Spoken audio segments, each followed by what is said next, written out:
Hi friends, இன்றைக்கி நம்ம என்ன பார்க்க போறோம்னா, எப்பயுமே எல்லாருக்கும் பிடிச்ச ஒரே பிரேக்ஃபாஸ்ட் என்னென்னு பார்த்தீங்கன்னா, ஆப்பமும் தேங்காய் பாலும் தான். அதே தான் நான் செய்ய போகிறேன்.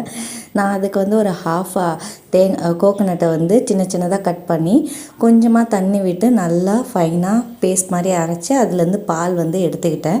அதுக்கப்புறமா கொஞ்சமாக தண்ணி ஊற்றி அந்த இதுலேருந்து பால் ஃபில்ட் பண்ணி எடுத்துக்கிட்டு அதில் கொஞ்சமாக வந்து நாட்டு சர்க்கரையும் கொஞ்சோண்டு ஒரு சிட்டிகை உப்பும் போட்டு ஒரு ஏலக்காய் தட்டி போட்டு தேங்காய் பால் ரெடி பண்ணிட்டேன். இதே சமயம் வந்து தேங்காய் உடைச்சோம்ல அந்த தண்ணியை வந்து நான் வந்து ஆப்பம் மாவு மிக்ஸ் பண்ணுறதுக்கு யூஸ் பண்ணிக்கிட்டேன். ஃப்ரெண்ட்ஸ், நீங்களும் அதே மாதிரி செஞ்சு பாருங்கள், சூப்பராக இருக்கும். ஏற்கனவே இட்லி மாவு நீங்கள் அரைச்சி வச்சுருந்தீங்கன்னா, இப்போ காலையில் அரைச்சிங்கன்னா அதை ஈவினிங் நீங்கள் ஆப்பம் ஊற்றுறதுக்கு யூஸ் பண்ணிக்கலாம். இல்லைனா ஈவினிங் அரைச்சிங்கன்னா அடுத்த நாள் காலைக்கு அதை யூஸ் பண்ணிக்கலாம்.